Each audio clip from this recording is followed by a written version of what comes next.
In Scotland, the monarchy demonstrates its Scottishness by its dedication to that badge of Highland identity, the kilt.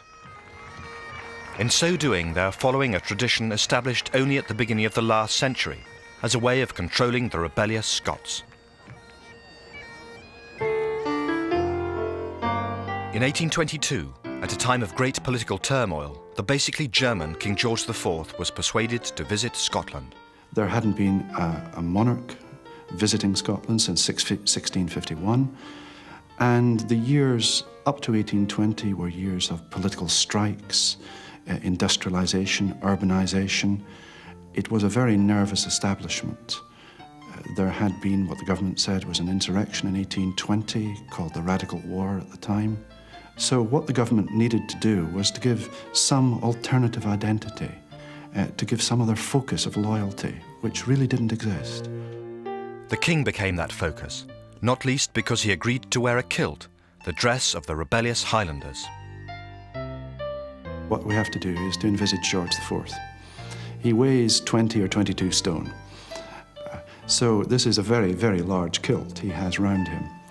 But it's in the Royal Stuart tartan, which is very surprising, because after all, he is the grandnephew of Cumberland, Butcher Cumberland, who had butchered the Highland troops at Culloden in 1746. Underneath it all, he's got a pair of flesh-coloured tights, perhaps the largest tights Scotland had ever seen up to this point. And it was truly a sensation. Edinburgh probably was a city with about 100,000 people at the time. It was estimated 300,000 came to see this 21-day visit. He gave permission to Walter Scott to dig out the Scottish crown jewels, the honours of Scotland, from their hiding place in Edinburgh Castle, and they were duly presented to him during his visit. It was an affirmation of the Scottishness as well as the Britishness of the monarchy, and it set a pattern which was followed by Queen Victoria and all subsequent monarchs.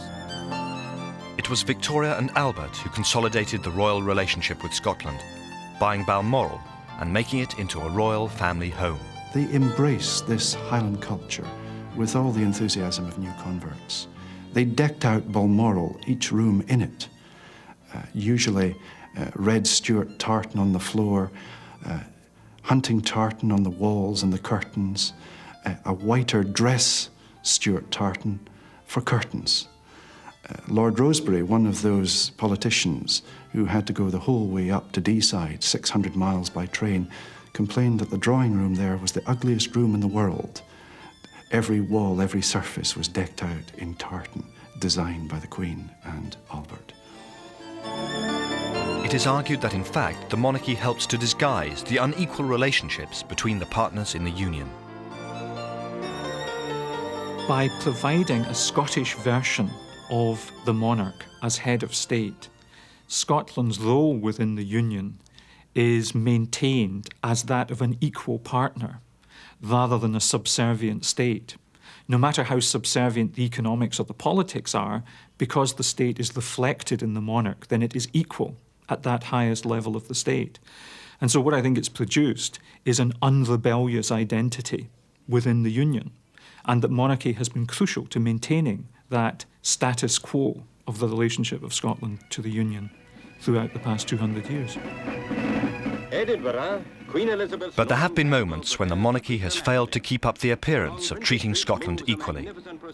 After her coronation in 1953, the Queen journeyed north to receive the honours of Scotland in a ceremony at St Giles Cathedral. For quite a while before we heard the cheering as her carriage came nearer and nearer, and then, you see, she came to the door and they heard the horses settling down, and presumably she was getting out of her coach, and then the door flung open and in she came.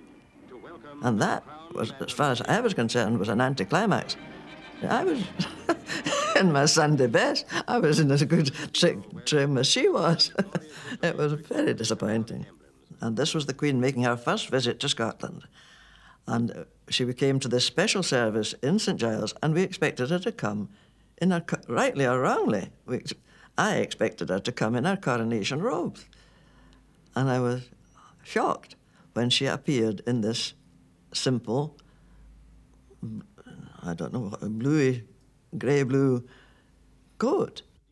And she looked so ordinary. I still think that she might have honoured the occasion as well as we did. The ancient crown of Scotland. To many people, the most jarring note was struck by the fact that the Queen was carrying a handbag.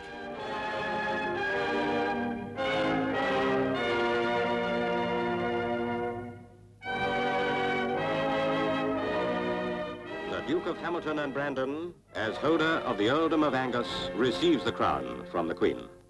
The Duke is reputed to have said, now this is only hearsay, that when he knelt down to hand her the honours of Scotland and a salver or whatever it was, her handbag swung out and nearly hit him on the face. So that was the story that went round.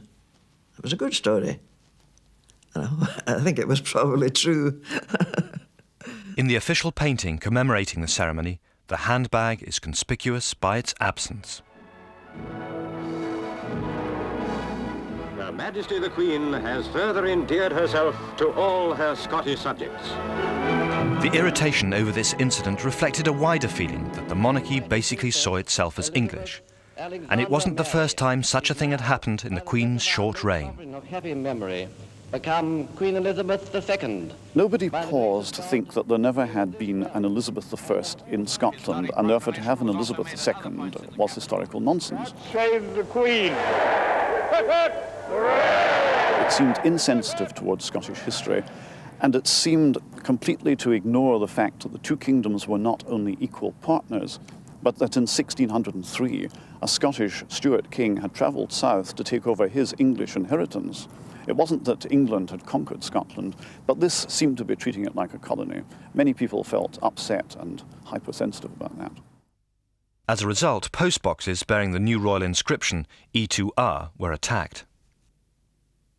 The symbolic blowing up of pillar boxes, which had ER2 on them, was a way of Scots insisting that not that they were against the monarchy, but that the monarchy ought to properly represent their Scottishness within the Union, rather than identifying itself as an English institution. And today the EIIR inscription is tactfully omitted from postboxes and Royal Mail vans in Scotland. And the royal family is now much more conscious of the need to present itself as Scottish. Kinloch Anderson are the principal kilt makers to the royal family. These are the tartans here which are applicable to the royal family as at the present time. This is the tartan which Prince Andrew wears as the Duke of Inverness. Navy was put into it to bring out their association with the Royal Navy. So that is why that is Navy in that one. A lot of people think that Prince Charles is Prince of Wales, who's also in Scotland, who's also the Lord of the Isles. And as such, he wears the Lord of the Isles tartan in the special dyes that was created for him. So that is the Lord of the Isles tartan, and it's one of his favourites. And of course we come back to the most exclusive tartan. This is the royal tartan, the Balmoral tartan. This is the most exclusive tartan. It was designed by Prince Albert for Queen Victoria in 1853. It depicts the granite hills of Aberdeenshire. And even to this day, it's only the sovereign that can give permission for this to be worn.